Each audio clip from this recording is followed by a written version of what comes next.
You're watching Inside Automotive with Jim Fitzpatrick. Starting as a technician back in 1987, Dave Foy has spent decades running fixed ops departments, meaning he's witnessed the evolution. Joining us now to share his insights on how things have evolved over the years and what trends are now kind of emerging out of fixed ops for dealers is Mr. Foy himself. Thank you so much for joining us on the show today, Dave. Appreciate you having me, Jim. Excited to be here. Sure. So let's talk a little bit about your past. We just started talking about this before we got recording today. You started out actually turning wrenches at a Ford dealership. I did. I started with Ford's asset program in 1987. And after doing that for about four years or so, Ford asked me not to work on their cars anymore. And I moved from being a technician to working at the desk as a service advisor. Sure. And really figured out from there how much I really enjoyed customer service and serving the customers. Sure. Did you make it out to NADA this year? I did. You did. I did. It was it was actually seemed very well attended. The energy was really good. People were very, very positive. It was. A couple of things that I talked to. We did 42 interviews there on the CBT stage, and what kept coming up was the fact that affordability is an issue. The average age of a vehicle on the road right now is 12 and a half years. People are holding on to their cars and they're fixing them versus spending a lot of money through interest rates and the average price of a new car being almost $50,000. This is good news for the people in the fixed ops department, is it not? Absolutely, it is. Being from the fixed ops world for the past 3.5 decades, I've always known the importance of fixed ops. Yeah. People are starting to, we're starting to get more of the resources, the training and things that are really needed to help those departments really excel. Yeah. But the focus on fixing the cars now, as you stated, that the average age of the vehicle is getting up there now. Yeah. That focus has really caused a lot of fixed ops departments to want to be better at efficiency is the word I'm searching for, to be more efficient in their processes, in how they take care of the customer, how they take care of their vehicles. Mm-hmm. And another topic that came up with regard to fixed ops was AI and the impact that that's going to have in fixed ops moving forward. Can you talk to us a little bit about that? Yeah, certainly I'm a proponent of AI. I think it has a lot of benefits.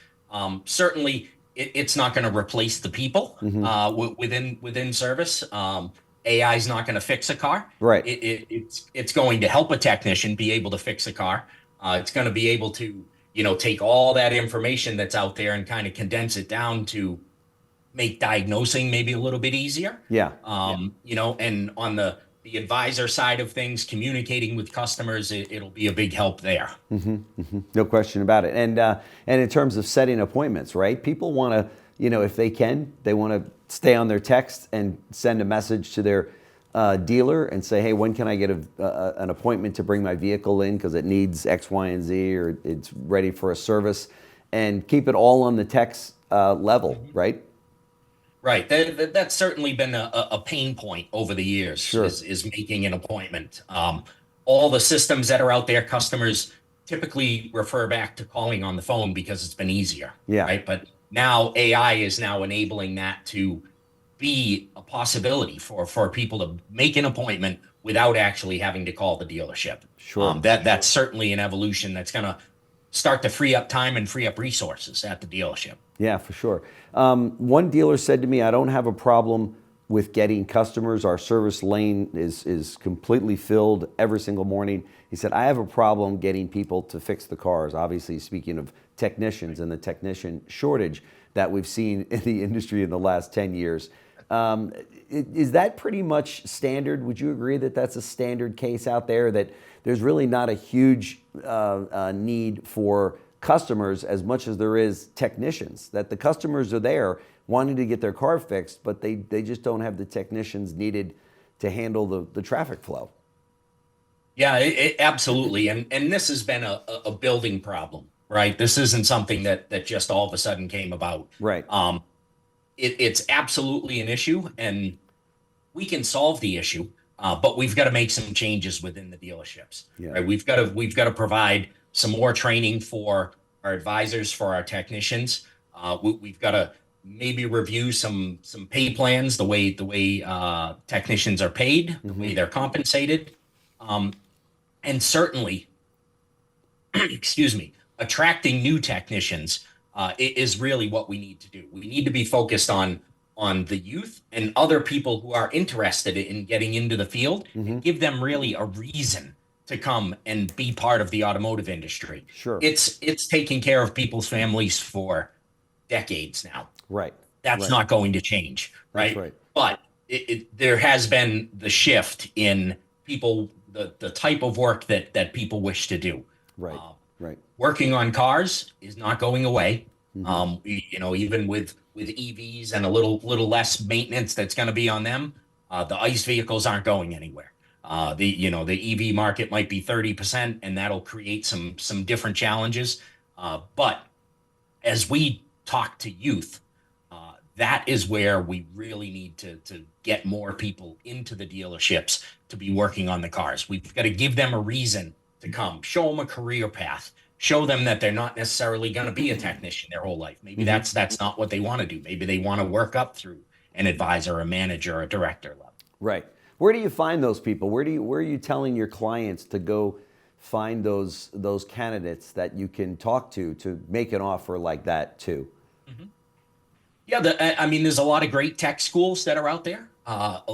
Getting into high schools, even if they're not tech high schools, starting to actually create those conversations with the youth. The dealerships across the country have been great in their communities over the years, right? Sponsoring the Little League teams and Pop Warner football teams and things, right? We've got to do more of that outreach. It's not just about sponsoring a team. It's actually about getting people involved with the youth and showing them that the career is there. And the career, that's the word, right? It's not a job.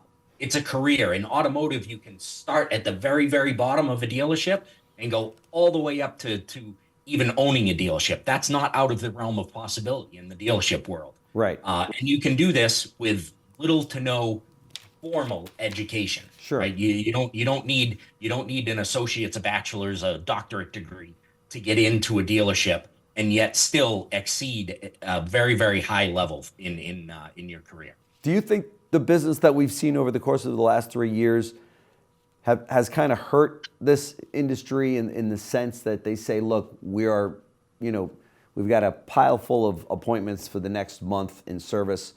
Our service departments have never done as well as they've done in the last couple of years.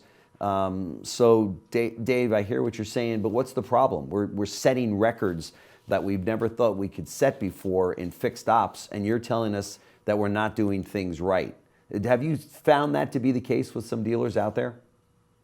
Yeah, so at the very beginning of COVID, right, traffic slowed down. Right. And what happened was advisors now had less customers to take care of every day, and advisors were doing better numbers. Yeah. Right. And rather than learning that lesson, which was only 4 years ago, right, when the customers started coming back, we didn't keep that ratio of advisor to customer so that the advisors could spend that more extra time with the customer. Yeah. So they could better take care of them.